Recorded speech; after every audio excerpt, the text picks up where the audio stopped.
Hello everyone, welcome to English classes by Anita. Students, today I am going to explain lesson number 2, Grandma's Vegetable Garden from class 2, Gulmohar Reader Golden Jubilee Edition. Students, I will read this lesson line wise and explain in Hindi. So be with me and get ready for understanding.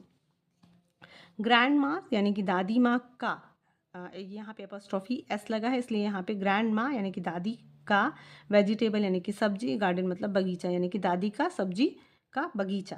Before you read यानी कि पढ़ने से पहले, look at this picture of a vegetable garden यानी कि इन तस्वीरों को देखो जो कि एक सब्जी का बगीचा है। Circle all the vegetables that you can see, और यहाँ पे आप सारे सब्जियों को सर्कल करना है, सारे वेजिटेबल्स को सर्कल करना है जिसे जो आपको दिखाई दे रहे हैं। तो आप यहाँ पे देख सकते हो, यहाँ पे कैरेट है, अनियन है, टोमेटो है, पम्पकिन है, चिली है, यहाँ पे आपका पोटैटो है, ब्रिंजल है, पीस है एंड कैबेज है और रेडिस है। तो आपको इतनी सारी सब्जियाँ दिखाई दे रही हैं, आप सारी सब्जियों को आपको सर्कल करना है। चलिए लेसन को स्टार्ट करते हैं। वन डे यानी कि एक दिन, ग्रैंड माँ टेल्स आशा यानी कि दादी माँ आशा से कहती हैं, please bring some vegetables from the garden यानी कि प्लीज़ मत होता है मीन्स होता है कृपया, ब्रिंग मतलब लाओ, सम मतलब कुछ, वेजिटेबल्स मीन्स सब्जियाँ, फ्रॉम द गार्डन यानी कि बगीचे से, यानी कि कृपया बगीचे से कुछ सब्जियाँ लेकर आओ। Asha goes out to the garden with a big basket. तो जो आशा है, गोज़ मतलब जाती है, आउट टू द गार्डन यानी बाहर बगीचे में, एक बड़े टोकरी के साथ, यानी कि आशा उस बगीचे में एक बड़ी टोकरी के साथ जाती है। She brings green peas and purple brinjals. अब वो शी मीन्स वह, ब्रिंग्स मतलब लाती है, ग्रीन पीस मतलब हरी मटर, एंड पर्पल ब्रिंजल्स यानी कि बैगनी कलर के बैगन। तो वह लाती है हरे मटर और बैगनी रंग के ब्रिंजल्स यानी कि बैगन। ग्रैंड माँ सेज यानी कि दादी माँ कहती हैं, थैंक यू आशा यानी कि आशा धन्यवाद। Can you also bring some carrots please. तो कहती है कि कैन यू ऑल्सो ब्रिंग, क्या तुम और मतलब कि गाजर भी ला सकती हो कृपया। We can have some hot soup. तो कहती है कि हम लोग उससे एक गर्मा गर्म सूप बनाएंगे। आशा गोज आउट, आशा बाहर जाती है। शी लुक्स एवरीवेयर मतलब चारों तरफ, सब जगह देखती है, यानी कि वह लुक्स मतलब देखती है, एवरीवेयर यानी कि हर तरफ, वह हर तरफ देखती है। शी वह can not see any carrots मतलब कि वह उसे कोई भी जो गाजर है, कैरेट है, नहीं दिखाई देता, मतलब कि वो जो गाजर है उसे नहीं देख पाती है। आशा गोज टू ग्रैंडमा, आशा दादी के पास जाती है। शी सेज, वह कहती है, I can not find any carrots in the garden. तो कहती कि मुझे कोई भी गाजर बगीचे में नहीं मिल पाया या नहीं मिल सका।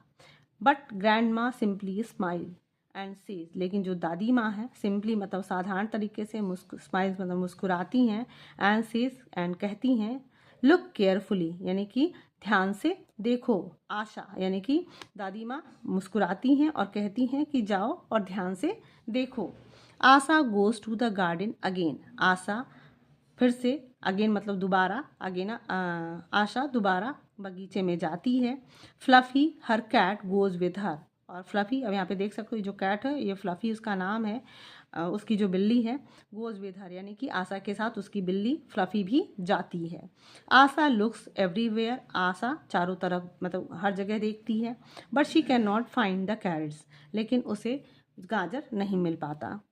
सडनली अचानक से, शी हियर्स अ लाउड म्याऊ म्याऊ, मतलब वो अचानक से उसे सुनाई देता है जोर से म्याऊ म्याऊ की आवाज़। शी सीज फ्लफ़ी, और वो फ्लफ़ी को देखती है।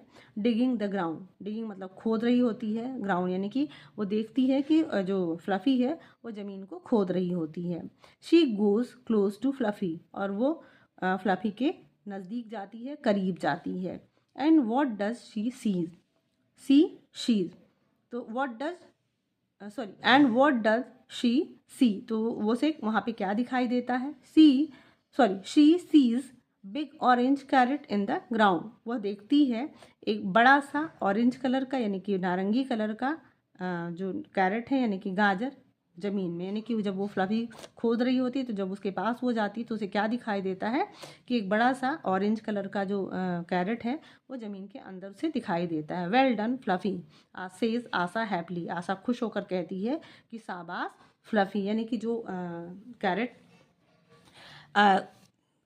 आशा नहीं खोज पाई थी उसको इस फ्लफी ने खोज निकाला। तो स्टूडेंट्स आपको ये लेसन समझ में आया होगा। चलिए हम एक्टिविटी की बात कर लेते हैं। तो आपको देखिए एक्टिविटी 1 में दिया गया है कलर दीज वेजिटेबल्स, यानी कुछ वेजिटेबल्स के पिक्चर दिए गए हैं और आपको उस वेजिटेबल का कौन सा कलर होता है उसके अकॉर्डिंग इसको कलर करना है। तो आपने अभी लेसन में पढ़ा ना कि पीस कौन सी कलर का होता है, ग्रीन कलर का।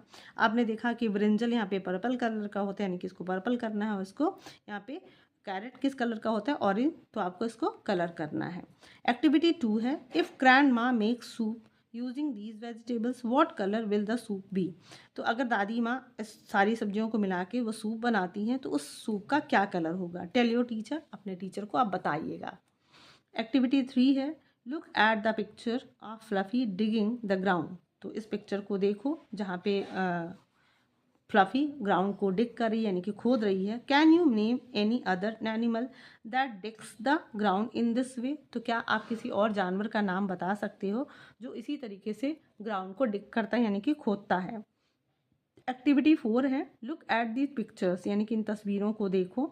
Circle the vegetables that grow under the ground, इन सब्जियों को सर्कल करो जो कि ग्राउंड के अंदर होते हैं, यानी कि ज़मीन के अंदर होते हैं। तो अब आप यहाँ पे आप देख सकते हैं, आपको यहाँ पे पिक्चर भी दिया गया है कि कौन कौन सी सब्जियाँ ग्राउंड के अंदर होती हैं और इसके अकॉर्डिंग आप यहाँ पे एक्टिविटी 4 में सर्कल करिएगा। तो स्टूडेंट्स आप इस एक्टिविटी को करिएगा और मुझे कमेंट सेक्शन में ज़रूर बताइएगा। एंड अगर आपको ये लेसन बहुत अच्छे से समझ में आया होगा so please like and share with your friends and very thank you for watching.